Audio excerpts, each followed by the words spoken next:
What's up, guys, and how is everybody doing out there? Hope you're having a good day, a good night, a good morning, wherever you're at. You know, and here's something. I always thought, prior to moving to the Philippines, that the Philippines would have all these exotic tropical birds, you know, like parrots and you know what I'm talking about. And surprisingly, doesn't really, unless you know of a place where they're not in a cage but out in the wild. Let me know. You know what I mean? You know, back home we have cardinals and we have blue jays and bluebirds and hummingbirds, and depending on where you live, you got all different kinds of birds. Here, I got like these sparrows I've seen, but you know what? There is one bird, and I seen it when we were down at Pico de Lora. It was yellow and black, and I'm like, wow, that's a pretty looking bird. It caught my eye when it was flying because I noticed the yellow in it. When I sit out here in the morning, looking out into the wild blue yonder there, got these trees right here, and these birds come in and they sit in there in the morning and they sing and chirp, but there's that black and yellow one. I looked it up. It's called a black or a yellow napped hang on, let me look real quick here. Yellow napped oriole. That's it. It's part of the oriole family, and it's got a beautiful sound it makes. Earlier I was sitting here, and he was up in a tree over there where I was showing you, and I could see him. And they're about the size of a crow, a nice sized crow, and makes like a sound like that. It's different and unique. But yeah, I think them birds are cool looking. I even looked them up online, YouTube, and some people even keep them as pets. So anyways, guys, we going diving today. You see a beautiful sunny morning out. Got to get in the ocean. So that's on the agenda this morning. All right, guys, so some of you have asked me, hey, Philly, what kind of equipment do you use while you're filming underwater? So I'm going to go over this, show you what I use, my whole setup, what camera I use. One of the things I looked into was, you know, I did use my GoPro at first, and it does a decent job. Nothing wrong with the GoPro, nothing wrong with the action camera.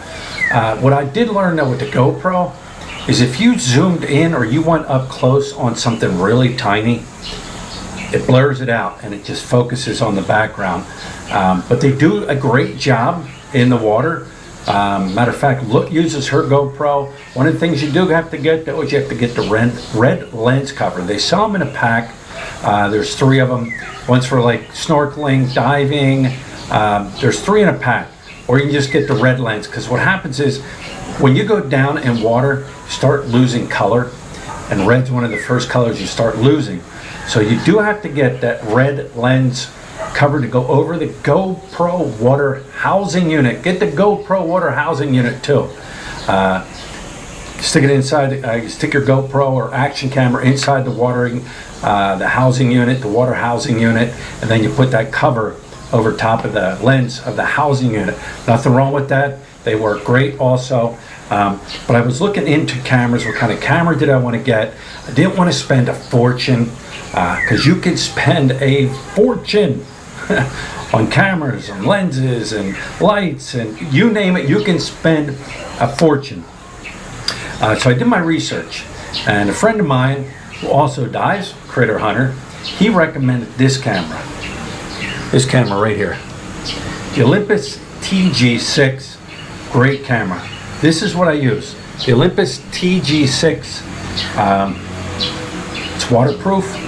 So if you do get water in the housing unit, I'll show you my housing unit then, it is waterproof. So if you get a little water bit in to your camera housing unit, you don't have to worry about it.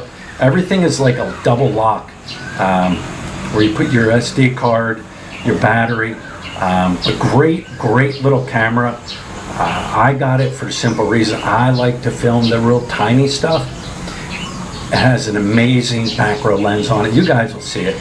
And if you haven't seen my videos in the past, check them out.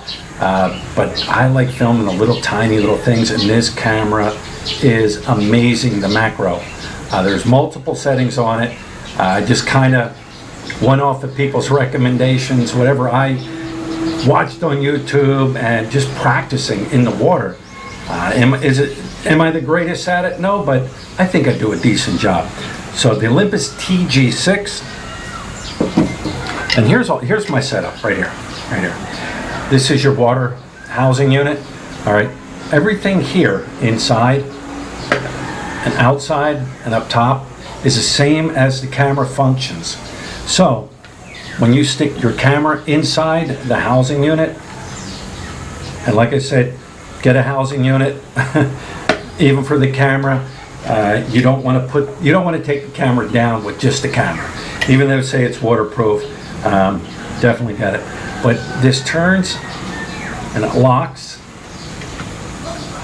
It's a little tough on the fingers, so you get it. It locks in. This is not coming out. This is not pulling apart.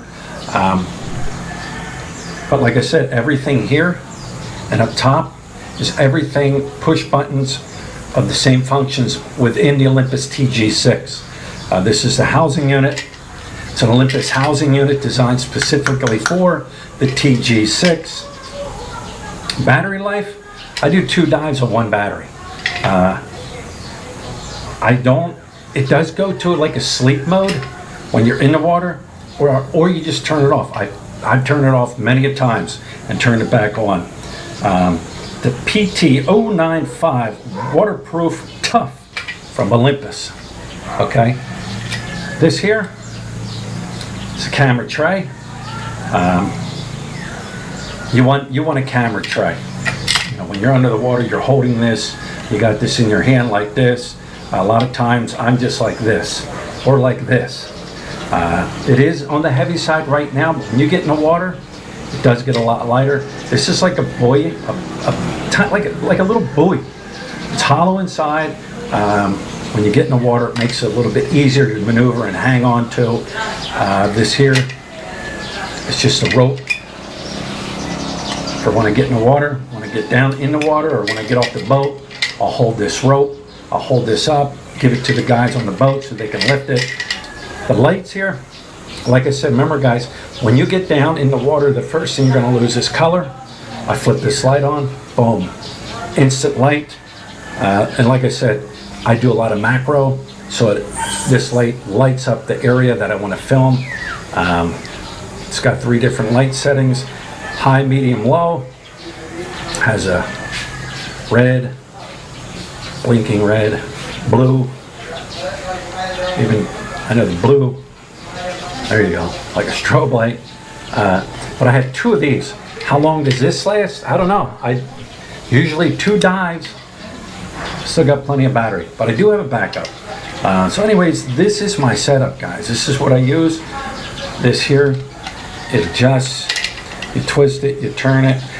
I leave it a little bit loose so I can move it around, whatever I need to shoot at, whatever angle I need to use. What's the name brand of the battery or of the camera or the light? I can't remember. I bought it on Lazada. It's another thing, you could spend a fortune on lights. But this whole setup here, well under $1,000. You don't need to spend a huge fortune on diving equipment if you don't want to. You can if you got the money, but this is it. This is my setup. I like it. It does great for me. I enjoy it. Practice, practice, practice. It's the only thing you can do to figure out how it all works. Because when you're underwater, I got to memorize what buttons to hit, what's going to give me what's going to pull my lens out, what's going to bring it in tighter. I have it all memorized. Autofocus, so I'm not messing around. This does a great autofocus. And like I said, the camera itself, the Olympus is waterproof. So if this seal does break, or it does leak a little bit, I'm not going to ruin my camera. Guys, if you're going to get something, spend a little extra money on a good waterproof housing unit. Make sure your unit, your camera, is also waterproof. Well, that's what I use, guys. This is my setup. This is what I every day. So with that being said, guys, check out today's dive and today's videos from the Olympus Tg6.